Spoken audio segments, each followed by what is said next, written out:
तीसरी आलमी जंग, आलमी सूदी मालियाती निज़ाम की ख्वाहिश, ये सब एक सोचे समझे मंसूबे के साथ किया जा रहा है। कासिम सुलेमानी की मौत कोई अचानक वाक़या नहीं, ये किसी डोनाल्ड ट्रंप के दिमाग की खराबी का भी नतीजा नहीं। कोई अमरीकी सदर अब तक इस कदर ताकतवर नहीं हुआ जो अमरीका और इस दुनिया पर काबिज सूदी बैंकारी निज़ाम और इसके मुसल्लत करदा आलमी मालियाती निज़ाम से बगावत कर सके। अमरीकी जंगी मशीनरी भी इसी के ताबे है। ये आलमी बैंकार ही थे जिन्होंने गुज़श्ता सदी में इस दुनिया पर 2 आलमी जंगें मुसल्लत की और इनसे इस कदर कमाया कि इनके पेट फूल कर कुप्पा हो गए। दुनिया के बेशतर मुफक्किर अब इस बात पर मुत्तफिक हैं कि इन दोनों जंगों का बुनियादी मकसद दुनिया में मुआशी कसाद बाजारी से बैंकारी मुनाफाखोरी की मंजिल का हुसूल था। बरतानिया की मशहूर ज़माना खुफिया एजेंसी MI6 के साबिक रुख डॉक्टर जॉन कॉलमन ने अपनी किताब फरेब की सिफारतकारी डिप्लोमेसी बाय डिसेप्शन में लिखा है कि हर एक सिपाही जो इन जंगों के दौरान मारा गया, आलमी बैंकारों ने उसके बदले $10,000 मुनाफा कमाया। पहली जंग अजीम में 21 मुल्कों के 6 करोड़ 60 लाख अफराद जंग में झोंक दिए गए थे और इनमें से 1 करोड़ तो सिपाही लुकमा अजल बन गए। आम इंसानों की अमवात इससे कई गुना ज्यादा थी।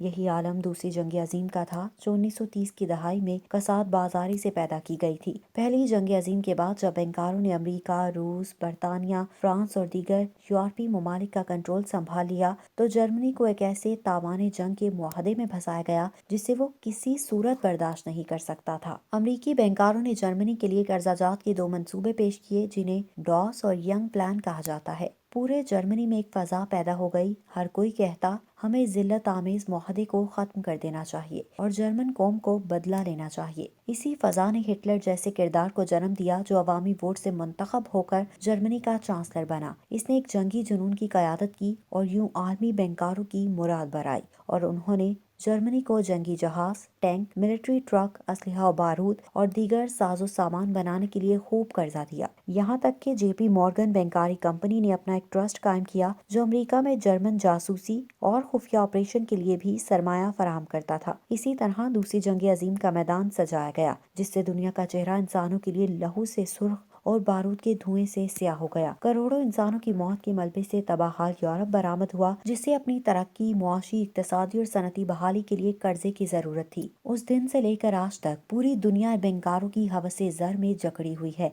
ये आलमी मालियाती सूदी निज़ाम खुद एक मंसूबे के तहत कसाद बाजारी यानी डिप्रेशन पैदा करता है। अफराते ज़र इन्फ्लेशन भी खुद ब खुद नहीं होती बल्कि इसके पसे पर्दा एक वसी तर डिजाइन है और अगर इन दोनों खराबियों से भी सूदी बैंकारी की सरमायाकारी की हवस पूरी ना हो तो दुनिया को एक बड़ी जंग में झोंक कर दौलत कमाई जाती है। क्या कासिम सुलेमानी की मौत एक ऐसे वक्त हुई है जब आलमी मालियाती सूदी निज़ाम किसी बड़े खतरे से दो चार है और इसे अपने बचाव के लिए एक बहुत बड़ी आलमी जंग की जरूरत है? यकीनन ऐसा ही है। दुनिया के मालियाती निज़ाम में एक पैमाना है जिसे यील्ड कर्व कहा जाता है। ये दुनिया भर में कर्जाजात और इनसे हासिल होने वाले सूदी मुनाफा और इनकी रफ्तार के मुतालिक बताता है। इसके मुताबिक अगर कलील मुद्दती कर्जों का सूद तवील मुद्दती कर्जों के सूद से कम हो तो ऐसी हालत में मईशत तरक्की कर रही है और अगर ये उलट हो जाए तो मईशत जवाल पजीर और कसाद बाजारी का शिकार है। इसे यील्ड कर्व इन्वर्जन कहा जाता है। गुज़श्ता साल यानी 2019 में मार्च और सितंबर के महीनों में ये कमान कर्व इस हद तक जवाल पजीर यानी इन्वर्जन का शिकार हुई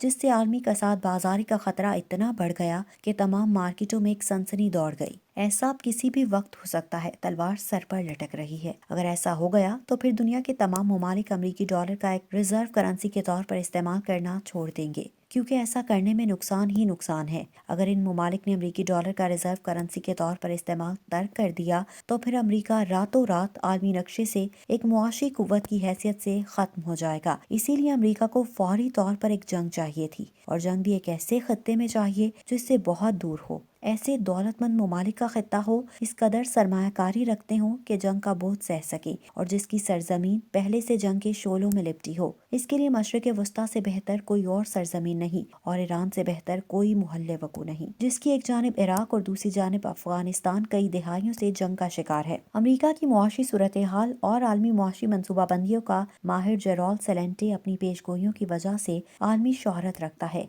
और अपना एक रिसाला ट्रेंड निकालता है। इसकी पेशगोइयाँ आलमी मुआशी निज़ाम की आइंदा हिकमत अमली के बारे में होती हैं और इन हिकमत अमलियों में से जंग एक मुआशी हिकमत अमली है। इसने 15 जून 2017 को اپنے ایک طویل مضمون میں لکھا تھا کہ عالمی معاشی سودی نظام اپنی تباہی سے بچنے کے لیے ضرور ایران سے جنگ چھیڑے گا۔ اس کے مطابق اگر ایسا ہو گیا تو صرف چند ہفتوں میں تیل کی قیمتیں $100 فی بیرل تک جا پہنچیں گی اور یوں عالمی بینکاروں کی خالی تجوریاں منٹوں میں بھرنا شروع ہو جائیں گی۔ لیکن اس جنگ کا ایندھن کون بنیں گے؟ صرف اور صرف مسلمان۔ ظاہر سی بات ہے، قاسم سلیمانی کا انتقام لینے کے لیے ایران امریکی اہداف پر حملہ کرے گا۔ یہ اہداف کہاں ہیں؟ امریکی افواج اس وقت کویت، بحرین، قطر، عمان، متحدہ عرب امارات، شام، اردن، سعودی عرب اور عراق میں ہیں۔ اس کے علاوہ دیگر ممالک کی افواج بھی یہاں موجود ہیں۔ انہی ممالک میں امریکی تیل کی کمپنیوں کی تنصیبات بھی ہیں اور ان تمام ملکوں کی معیشت ان سے وابستہ ہے۔ یہ چند ہزار امریکی فوجی کئی کروڑ مسلمانوں کی جنگ کی بھٹی میں جھونک دیں گے۔ اسلحے کا بازار ہوگا اور اسلحہ ساز کمپنیوں کی تجارت سے مالیاتی نظام کا پہیہ چلنے لگے گا۔ لیکن لگتا یوں ہے کہ بینکرز اسے مشرق وسطیٰ تک محدود نہیں رکھنا چاہتے بلکہ اسے عالمی جنگ میں بدلنا چاہتے ہیں۔ روس نے ایران کی مدد کے لیے اس کے S-300 ایئر ڈیفنس سسٹم کو اپنے الیکٹرانک وارفیئر سسٹم سے منسلک کر دیا ہے اور ایرانی علاقے بوشہر میں اپنی موجودگی ثابت کر دی ہے۔